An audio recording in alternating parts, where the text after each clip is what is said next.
2 en punto de la tarde, mucha atención, arrancamos Club de Prensa Washington con una noticia de última hora. La portavoz de la Casa Blanca acaba de confirmar que el presidente Trump acudirá este viernes a Fort Bragg, una de las principales bases militares del país en Carolina del Norte.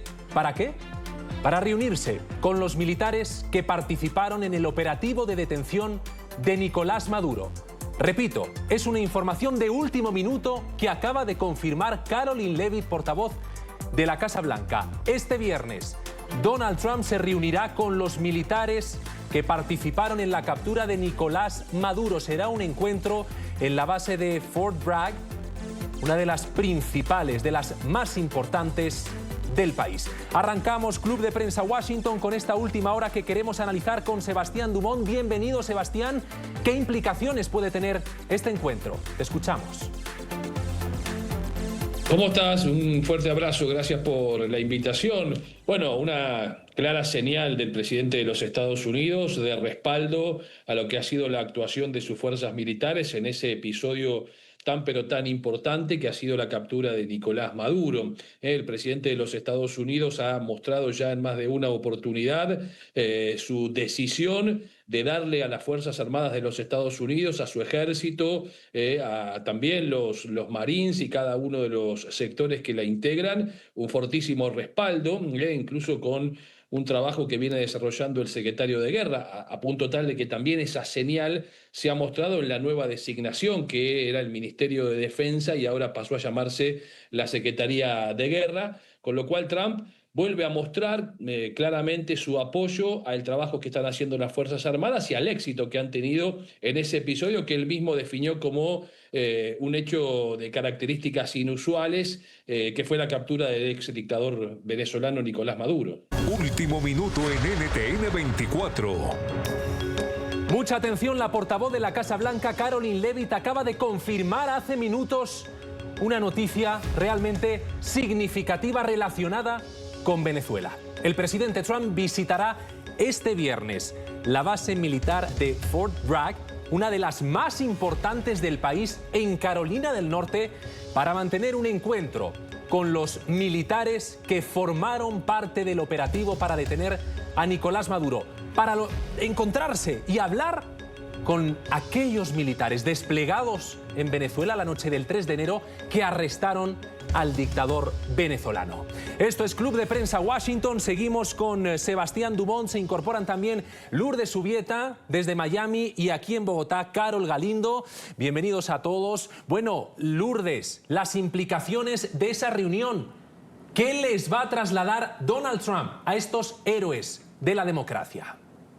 Bueno, yo creo que agradecimiento, ¿no? El agradecimiento y la admiración que seguramente siente el presidente Trump y que sentimos todos, no solamente como ciudadanos americanos de este país, sino también lo traduzco desde la comunidad venezolana, ¿no? Un inmenso agradecimiento a estas personas, pues, que además hicieron un trabajo impecable en lo que fue la remoción de este dictador, ¿no?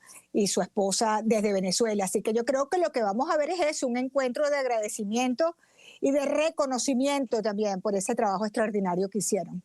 Puede también que, aparte de trasladarles su agradecimiento, Carol, el presidente Trump, al reunirse con estos soldados que son de élite, del Delta Force, los más preparados del mundo, los que detuvieron a Nicolás Maduro, ¿puede que el presidente Trump también les dé instrucciones sobre algún otro operativo que esté preparando Estados Unidos? O, como dice Lourdes, tendrá más el foco de hacer balance, agradecer? Yo creo que tiene que ver un poco con todo. Evidentemente, pues es un agradecimiento de cómo inició este año a nivel militar Estados Unidos, pues justamente con la captura del líder del régimen Nicolás Maduro, pero por supuesto yo creo que tiene que ver también con nuevas instrucciones y tendríamos que ver hacia qué país o cuáles son los planes que tiene el presidente Donald Trump en otros territorios e inclusive con otros mandatarios, puede ser. Sebastián, ¿quiénes están exactamente en esa base militar? Ya la hemos nombrado, Fort Bragg, en Carolina del Norte. se encuentran allí los soldados que detuvieron a Nicolás Maduro. Enseguida vamos a escuchar a Caroline Levitt hablando de ellos. Pero esa base militar, ¿qué características tiene? ¿Es un espacio donde entrena la élite militar de Estados Unidos? Porque los que intervinieron en el 3 de enero son los más preparados y demostraron su absoluta eficacia, ¿no? Claro, allí, bueno, se encuentra, como hoy lo estás marcando, los soldados, los integrantes del Delta Force, que es el grupo de élite de los Estados Unidos, que ha hecho la operación que el propio Donald Trump ha definido como magnífica, incluso hasta con el reconocimiento de la utilización de un sistema de armamentos que era desconocido por la gran mayoría, prácticamente fue inédito ese armamento que se utilizó para neutralizar a quienes estaban protegiendo al dictador Nicolás Maduro. Es en ese sitio en donde básicamente esas fuerzas se entrenan, y retomando lo que recién conversaban, indudablemente no solo es la señal de agradecimiento de Trump para con sus fuerzas, sino también la perspectiva de nuevos episodios que podrían darse en lo inmediato, no solo en el continente americano. Uno lo primero que observa y piensa es en Cuba, todo lo que está desarrollándose allí en la isla y este asedio de los Estados Unidos en virtud de ir en la búsqueda de un cambio de régimen, sino también mirando con mucho detenimiento lo que está sucediendo con Irán y la recepción que mañana Trump va a tener del primer ministro Benjamín Netanyahu. Yo creo que allí hay una suma de episodios y de señales que habrá que tener muy de cerca, y que Trump decide el próximo viernes mostrarse con quienes podrían tener la responsabilidad de desarrollar nuevas operaciones especiales. Claro, Lourdes, ¿qué podría pedirles Trump a estos soldados? Por supuesto, ese agradecimiento del que hablabas, pero ¿estará Cuba encima de la mesa de esa reunión? Hemos visto barcos militares de Estados Unidos, uno de ellos muy cerca de La Habana. Bueno, en primer lugar, yo creo que la palabra asedio para calificar las gestiones por la causa de la libertad y de la democracia de Cuba por parte de la administración del presidente Trump me parece un exabrupto. El asedio lo ha tenido los cubanos durante 67 años de régimen criminal que tiene secuestrada a la isla de Cuba, y que nunca había estado en un momento, esta tiranía castrista, en un momento de tanta debilidad como este, gracias precisamente a que se terminó el chuleo del petróleo venezolano que por años mantuvo a esa dictadura con el oxígeno que le otorgaba Venezuela. Lo que el presidente Trump ha hecho desde esta administración es cerrar ese ingreso de petróleo venezolano a Cuba. Ahora el petróleo venezolano se dinamiza desde Washington y todo el plan es desde Washington. De manera pues que lo que nos demuestra que la isla de Cuba jamás ha sido capaz de producir ni de generar ninguna riqueza ni bienestar para su gente si no hubiese sido por los venezolanos, hace mucho por el petróleo venezolano, chavista, madurista. Esta dictadura hubiese caído hace mucho tiempo. Dicho eso, sobre las conversaciones con los militares, yo no creo que en una reunión de este tipo se discutan ese tipo de cosas, más, eso es más con la presencia del secretario de Guerra, pero en todo caso las operaciones están en pleno desarrollo en el Caribe, continúan. Acabamos de ver otro buque cargado de droga que fue, digamos, implosionado en estas últimas 48 horas. Lo que nos quiere decir pues que la administración del presidente Trump sigue firme, no solamente en la política de seguridad nacional, sino también de lucha ante narcóticos en la región. Sin duda, lo has mencionado, esa intercepción de una narcolancha. Vamos a ver las imágenes que ha difundido el Pentágono, porque, exacto, importante ese matiz, ahí está. Siguen llevándose a cabo no solo maniobras militares, sino intervenciones de esas lanchas cargadas con drogas. Esa que están viendo fue neutralizada en el día de ayer. 2 narcoterroristas fueron eliminados. Es la noticia a la que hacías referencia, Lourdes, porque es muy importante señalar, Carol, que Estados Unidos sigue con ese compromiso de lucha contra el narcotráfico y que el despliegue militar está ahí también alrededor de Cuba para ejercer la máxima presión sobre la dictadura castrista. La noticia a esta hora, 2:16, es que Caroline Leavitt confirma una reunión este viernes de Trump con los militares que detuvieron a Nicolás Maduro. ¿Crees que podremos ver en Cuba una detención de Díaz-Canel como la del 3 de enero?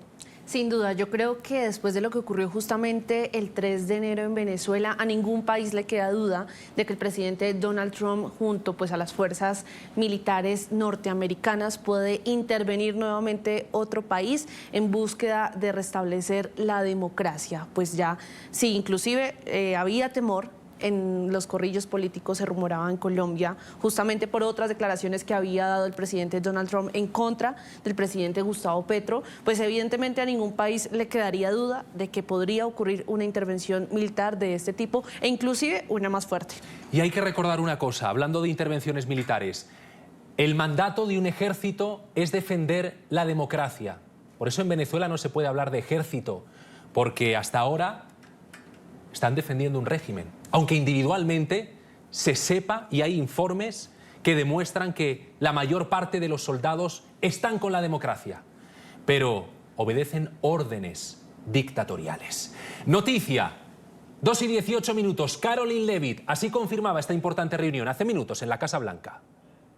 El viernes, el presidente Trump y la primera dama Melania Trump viajarán a Fort Bragg, en el gran estado de Carolina del Norte, para reunirse con las familias de los militares y los heroicos miembros de nuestras fuerzas especiales que llevaron a cabo con éxito la operación Resolución Absoluta en Venezuela y ayudaron a llevar ante la justicia al narcoterrorista Nicolás Maduro.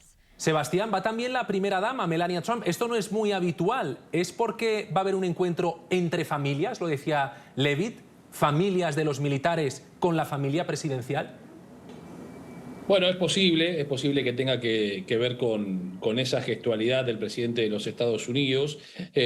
Lo que claramente sí ahí la presencia de Melania le da un carácter más bien de agradecimiento del gobierno de los Estados Unidos, de respaldo, de fuerte apoyo, donde claramente la estrategia de las próximas medidas que vayan a desarrollarse y de las propias acciones se definen en otro sitio, se definen en otro ámbito. Aquí hay un Trump que va a ser acompañado, como bien planteabas, por la primera dama de los Estados Unidos, en lo que pretende ser claramente una señal de respaldo, en un momento donde además, por supuesto, Trump ha vuelto a manifestar su respaldo a todas las acciones llevadas adelante por sus fuerzas federales, ¿no? En este caso puntual estamos hablando del Delta Group, pero también Trump en cada una de las ocasiones que ha tenido oportunidad de hacerlo ha respaldado cada una de las acciones de sus fuerzas federales. El caso más concreto y reciente tiene que ver con los integrantes del ICE, como una demostración de esta mirada que tiene el presidente de los Estados Unidos, que no demoniza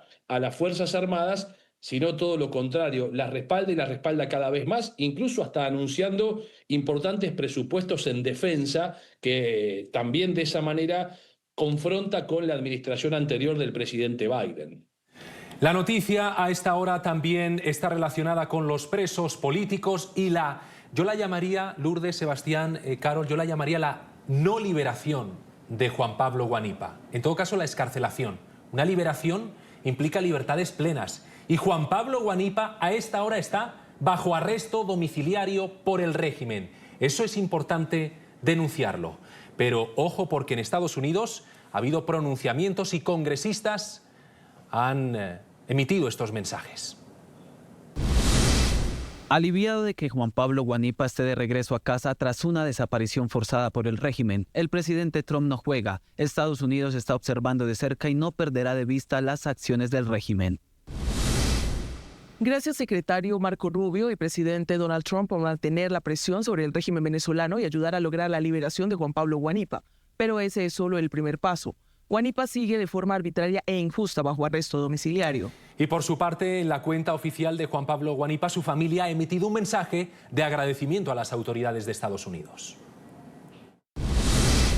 Aprovecho para agradecer en nombre de mi familia al gobierno de los Estados Unidos, al presidente Donald Trump y al secretario de Estado Marco Rubio por su labor a favor de la libertad de Venezuela y de todos los presos políticos. Mi papá sigue injustamente preso porque casa por cárcel sigue siendo prisión y exigimos su libertad plena y la de todos los presos políticos. Casa por cárcel sigue siendo prisión. Ese mensaje emitido en las redes de Juan Pablo Guanipa, su hijo, lo decía así también en declaraciones a la prensa. Él ya se encuentra en la casa, él tiene un grillete electrónico y 2 funcionarios que están apostados en el estacionamiento de la casa, adentro, donde van los carros, pues. Y bueno, prohibición de declarar a los medios, prohibición de salir en redes sociales. Lo he dicho muchas veces, no se trata de tener miedo, no, miedo tenemos. Miedo tienen, pero libertad no. Y Carol, prohibición de hablar, ¿qué es eso? Prohibiciones de salir de la casa, ¿eso es libertad? Evidentemente no, y lo que él vive, lo que este líder de la oposición en Venezuela vive, lo liberan, luego lo recapturan. Evidentemente esto no es libertad y es necesario que el régimen que continúa en diálogo con el gobierno de Estados Unidos se interceda y de verdad se respete la libertad de todos los presos políticos e inclusive los colombianos en particular que continúan presos en el rodeo. De verdad esto no se puede continuar permitiendo ya después de la captura del líder chavista. Casi 700 presos políticos que siguen encarcelados entre rejas. Fíjense, Marco Rubio hace días comparecía en el Senado de Estados Unidos para hablar precisamente de la transición en Venezuela. Queremos recuperar esas declaraciones porque él ya hablaba de los términos en los que debían darse las excarcelaciones. Todavía tiene presos políticos, lo hacen, pero muchos son liberados cada vez más todos los días. Y algunos en realidad están siendo liberados y comienzan a hablar de nuevo. Y vamos a ver muy de cerca cómo son tratados y cómo sucede eso, porque eso será parte de cómo los juzgamos y sus acciones. Estarán pendientes, Lourdes, lo decía Marco Rubio, de cómo se dan esas excarcelaciones. ¿Hay preocupación en Estados Unidos donde tú te encuentras por la falta de libertad de los presos políticos excarcelados? Por supuesto, no se puede hablar de transición ni de avance en estas 3 fases propuestas por Marco Rubio para la recuperación de la democracia y la libertad de Venezuela sin la libertad de todos los presos políticos. Los presos en este momento son liberados con condiciones, ¿no? Es una libertad como condicionada, entre ellas el no hablar. Paradójicamente al señor Guanipa, en su primer momento, cuando fue liberado y luego recapturado, no le habían dado esas, por escrito, ¿no? Esas condiciones, entre esas hablar. Y él salió a la calle a manifestarse, a pronunciarse. Imagínate, después de tantos meses, yo lo entiendo perfectamente, ¿no? Poder volver a respirar la libertad. Y fue recapturado. Yo creo que eso fue un movimiento precisamente del régimen, como para dar un ejemplo de que no se pongan a hacer proselitismo político, no empiecen a reunirse nuevamente, a tratar de dinamitar este gobierno de transición, porque van a ser recapturados. O sea, nosotros seguimos teniendo el control del crimen organizado que maneja Venezuela.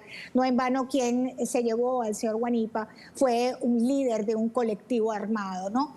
Entonces, yo creo que eso fue un mensaje muy importante a todos los liberados, que recuerden que están liberados condicionalmente, por esas condiciones que ellos ponen, el grillete, el no poder hablar, el no usar redes sociales. Y creo que fue verdaderamente como una trampa que le pusieron a Guanipa, no entregarle las condiciones para que saliera a hacer esto y luego arremeter contra él para que sirva como un ejemplo, como ejemplificante frente a los demás presos políticos liberados.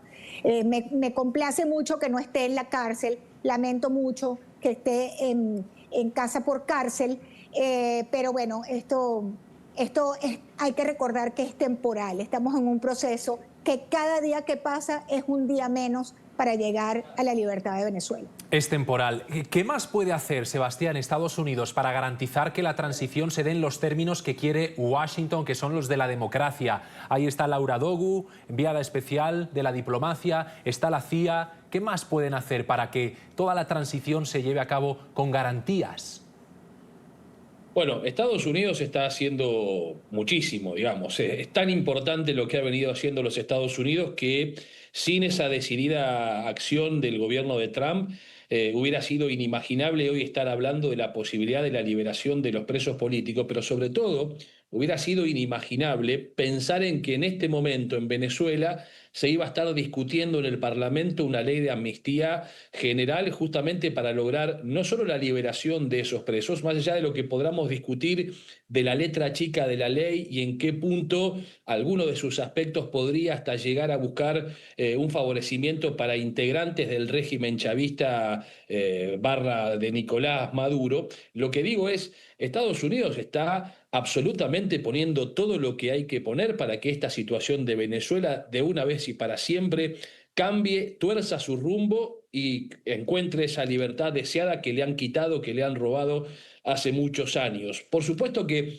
estos movimientos, incluso aportados y explicados por un nefasto personaje como es Diosdado Cabello, el ministro del Interior, que fue él quien se encargó de explicar por qué Guanipa había sido una vez más atrapado o una vez más detenido, hay que ponerlos en el foco y Estados Unidos debe seguir muy de cerca esas acciones y esos movimientos, pero a mí no me cabe ninguna duda que son los últimos, como decimos aquí en la Argentina, los últimos coletazos de resistencia de un régimen que va a caer definitivamente y es un proceso que podrá tardar un mes más o un mes menos, pero va a suceder. Va a caer, con eso nos quedamos. Fíjense porque esta mañana NTN24 habló con una persona realmente comprometida con la democracia en Venezuela, el exsecretario general de la Organización de Estados Americanos, Luis Almagro, director ahora del Instituto Casla. Alessandra Martín, nuestra corresponsal en Miami, le preguntó por la transición. Esto dijo.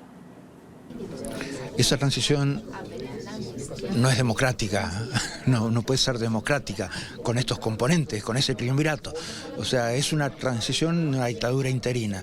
Esa transición de la dictadura interina esperemos que termine pronto, pero esperemos también que haya una coparticipación cada vez más involucrada, cada vez más fuerte, con más determinación de la oposición al régimen, que tiene que definitivamente embarrarse en este proceso porque tiene que aportar en este proceso de transición. Si esperan que los hermanos Rodríguez y Diosdado Cabello entreguen un proceso de transición limpio, prolijo y entreguen todo perfecto en el siguiente proceso electoral, creo que todo el mundo está pecando de iluso.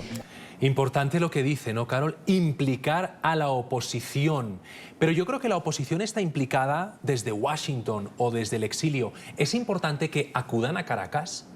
Yo creo que sí es importante y también coincido con esta declaración porque el mundo está expectante a ver cómo es que Venezuela pasa poco a poco, pero tal vez todos esperamos que sea de una forma más ágil a la democracia para que los venezolanos por fin vivan en un país con democracia y porque hemos visto muy poca hacer parte del proceso a María Corina Machado, que finalmente es la principal líder de la oposición en Venezuela y ella realmente pues ha estado muy poco involucrada a comparación de lo que todos creíamos que iba a pasar con todos los líderes del régimen chavista, con los hermanos Rodríguez, con Diosdado Cabello, con Padrino. Creíamos que esto iba a ser consecutivo a lo que le ocurrió a Nicolás Maduro, pero pues evidentemente no. Sin embargo, esto se necesitaba y era necesario que el presidente Donald Trump tuviera esa comunicación porque finalmente el régimen es el que continúa atornillado en Venezuela. Entonces, pues se necesitaba esta comunicación, pero creo que todo el mundo espera que la oposición cada vez se involucre más. Carol Galindo, periodista de Noticias RCN, compañera de esta casa, gracias por habernos acompañado en este Club de Prensa Washington. Gracias por la invitación y espero que no sea la primera vez. Seguimos con todos ustedes, seguimos también con Lourdes Subieta y con Sebastián. ¡Ojo! A lo que hemos conocido hoy, José Luis Rodríguez Zapatero, el expresidente del gobierno español, ofreció a Edmundo González liberar a su yerno a cambio de un favor. ¿Cuál? Lo vemos enseguida. Tras la pausa, ponemos al régimen de Venezuela a examen. Ahora verán cómo. Ya regresamos. Yo no toqué la puerta de José Luis Rodríguez Zapatero. La única vez que he tenido noticia de él fue la vez que me pasó por un lado de mi celda en Venezuela, cuando él entraba a tratar de convencer a los presos políticos de que llamaran a la no protesta. No he tenido nunca contacto con él. a que no protestáramos en contra del régimen. De eso puedo dar fe en lo personal. Yo mismo lo vi pasando por la puerta de mi celda en la cárcel militar de Ramo Verde, justamente en el año 2017. Es la denuncia que hacía el portavoz de presos políticos españoles. Así operaba José Luis Rodríguez Zapatero en Venezuela, pidiendo a los presos políticos que no hicieran denuncias públicas, que guardaran silencio. Hoy, el periódico El Debate publica que el expresidente del gobierno español ofreció a Edmundo González Urrutia la liberación de su yerno a cambio de un favor, que el presidente legítimo de Venezuela apoyara a un militar chavista, amigo de Zapatero, como sucesor de Nicolás Maduro. Seguimos en Club de Prensa con Lourdes Subieta y también con Sebastián Dumont. Lourdes, esta información que se ha conocido en el día de hoy sobre José Luis Rodríguez Zapatero, ese favor que le pidió a Edmundo González Urrutia a cambio de la liberación de su yerno, ¿te sorprende? Para nada.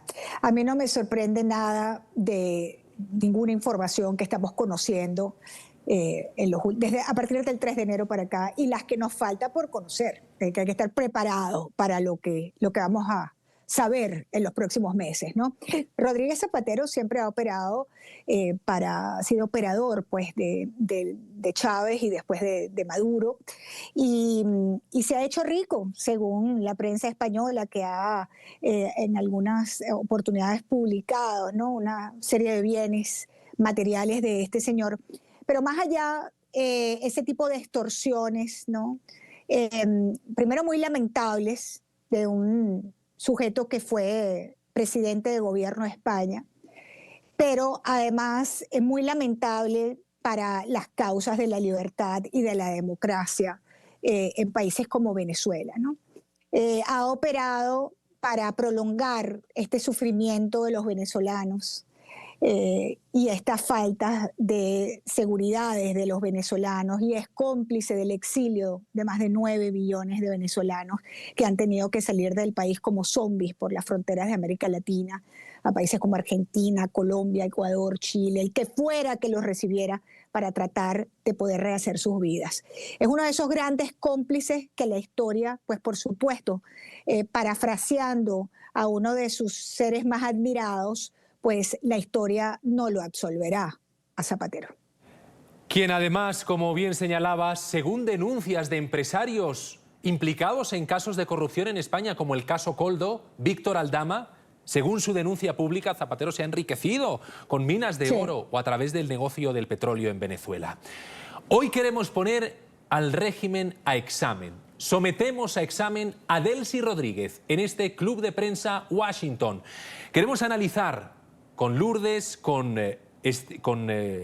Sebastián Dumont también, qué órdenes de Estados Unidos ha cumplido la líder interina del régimen. Ahí están, 3 órdenes de Estados Unidos que consideramos cumplidas parcialmente por Delcy Rodríguez. Vamos a verlas y ya las comentamos. Sebastián, 1, las excarcelaciones de presos políticos. ¿La ha cumplido o no? A medias. Todavía no ha cumplimentado con la liberación de todos los presos políticos, y además hay controversia en torno a las cifras. Mientras el régimen dice que liberó determinada cantidad de presos políticos, los distintos foros, el Foro Penal, por ejemplo, las organizaciones no gubernamentales, las ONG que vienen siguiendo el caso, dicen que la cifra es muchísimo menor a lo que denuncia el régimen. Bueno, y efectivamente todavía hay muchos presos políticos. Nosotros aquí en la Argentina, por ejemplo, estamos ansiosos del momento en que liberen al gendarme argentino Nahuel Gallo, por ejemplo, y aún no ha habido novedades. Creo que en este punto el cumplimiento por ahora es a medias. Suspenso en el primer punto. Veamos otras 2 exigencias de Estados Unidos. Ahí están, por ejemplo, capturar a Alex Saab y a Raúl Gorrín. Veamos nuestra pizarra de Club de Prensa en este examen al régimen. Y una tercera, reactivar el mercado petrolero. Lourdes, esas otras 2 condiciones, ¿las ha cumplido? Bueno, la reactivación de la industria petrolera no es algo que se puede hacer en un mes. Yo sí creo que ella ha avanzado en el tema de poder sentar las bases para la recuperación. Recuerda que la industria petrolera venezolana está destruida, la destruyeron en estos 27 años. En la industria petrolera, además te lo dijo el mismo presidente Trump, los dos planes principales en la reconstrucción de Venezuela son reconstruir la industria petrolera y la industria energética también del país. De manera que yo creo que en el tema petrolero ahí sí se ha avanzado bastante. En el otro tema que mencionabas de estos dos caballeros, la verdad no puedo hablar de eso porque no tengo la información exacta sobre eso, sino lo que se dice de capturas. Yo en ningún momento he visto que hayan sido solicitados formalmente su captura por parte del gobierno de los Estados Unidos. Que yo no lo sepa no quiere decir que no sea así. Lo que quiero decir es que apegándonos, ¿no?, a los hechos, no hay evidencia de que ninguno de los dos esté ni preso, ni detenido. Entiendo que más bien lo que yo he sabido es que están en sus casas. Pero bueno, hay que esperar. Hay que confirmarlo y hay que esperar, efectivamente. Para evitar las especulaciones, ¿sabes? Porque eso no le hace bien a los procesos de transición, precisamente. Y siempre hay que, de verdad, evitar la especulación a toda costa, porque en estos procesos hay mucha información, es difícil digerirla, pero por eso aquí intentamos siempre, y lo hacemos, contrastarla y ofrecerle a ustedes lo que de verdad se sabe. ¿Qué se sabe? Hablando de la reactivación petrolera, Lourdes, Sebastián, que Venezuela, por primera vez en décadas, reactiva el mercado petrolero con Israel. Fíjense lo que decía en su día Hugo Chávez sobre el comercio con Israel, porque es una noticia que hemos conocido hoy, realmente importante. ¿Significa esto, Sebastián, que el régimen venezolano ya está cumpliendo esa reactivación del mercado petrolero que exigía Estados Unidos, incluso con Israel? Bueno, es un paso fundamental, importante, como recién decían, este es un proceso largo, la destrucción ha sido muy profunda, la destrucción de la industria petrolera ha sido muy profunda. De hecho, días atrás escuchábamos declaraciones del secretario de Energía de los Estados Unidos, Chris Wright, que va a viajar y tiene previsto viajar a Caracas próximamente, que hablaba del deterioro de 30 años por lo menos de PDVSA, de haber sido una empresa petrolera de primera línea a pasar a ser una empresa que apenas podía producir una mínima cantidad de... Muestran que hay un camino que ha comenzado a transitarse claramente. El caso de lo más reciente en la exportación de petróleo a Israel marca ese punto, como también marca el punto de las nuevas relaciones de Venezuela a partir de los Estados Unidos. Es decir, aquí se ha dejado en principio, o se habría dejado de enviar petróleo a Irán, de enviar petróleo a Rusia, de enviar petróleo sobre todo a China, para modificar el destino del crudo venezolano a los Estados Unidos y ahora también a Israel, un socio histórico de los Estados Unidos. Y a esto yo le agregaría un dato más, que se conoció días atrás, aunque no se especificó cuál había sido el destino. Venezuela anunció el primer barco de exportación de gas natural licuado. Increíble. La verdad que son pasos que se están dando y eso es importante, sobre todo, Lourdes, porque lo que comentaba, ahí está la hemeroteca, ¿no? Y Hugo Chávez decía que Israel era el demonio, llegó a decir. Ahora el régimen se está tragando esas palabras. Sí, yo creo que estamos viendo, como hemos hablado, de un Estado tutelado por Estados Unidos con unos pasos en fases que van avanzando. Por supuesto no va a ser una línea recta, hay escollos en el camino, pero con un objetivo final que es un proceso electoral incluyente, universal, secreto, donde participen todos los venezolanos y que en definitiva sean los venezolanos quienes elijan, quieren que dirijan sus destinos. Estamos apenas a un mes de la defenestración de Nicolás Maduro, de manera que yo creo que hay que tener paciencia. Ese es un llamado que yo siempre hago, que tengamos paciencia, porque el proceso está en camino y quizás habrá cosas que quisiéramos que pasaran más rápido o que no nos gustan, pero yo confío plenamente en ese tutelaje desde Washington, porque afortunadamente tenemos una persona como secretario de Estado, que es Marco Rubio, que conoce al pelo la situación de Venezuela y de las Américas. No es un funcionario, digamos, de carrera, desconectado de la realidad de Venezuela. Por años hemos trabajado con Marco Rubio la causa de la libertad de Venezuela y él la conoce perfectamente bien y él es gran parte, pues, de este plan para Venezuela. Así que confiemos, demos un voto de confianza. Estamos muchísimo mejor que antes del 3 de enero. Años de confianza y de construcción de esta transición, como dice Lourdes, y bueno, vemos el cambio de discurso y de acciones, que es lo importante en el régimen, de llamar a Israel demonio, que decía Hugo Chávez, a comercializar con Israel. Pero no solo en Venezuela está habiendo un cambio de discurso, también en Colombia. Y se lo vamos a mostrar. Fíjense en esta fotografía, esta imagen corresponde al narcosubmarino que fue intervenido en el día de ayer durante una operación conjunta entre los Estados Unidos de América y las Fuerzas Armadas colombianas. Interceptaron 10 toneladas de cocaína en aguas internacionales. Ahora Petro, Colombia, sí colabora con Estados Unidos. Ahora sí participa en el dispositivo naval y en las acciones contra el narcotráfico desde que visitó Petro a Donald Trump en la Casa Blanca, porque antes de esa reunión Petro decía esto otro.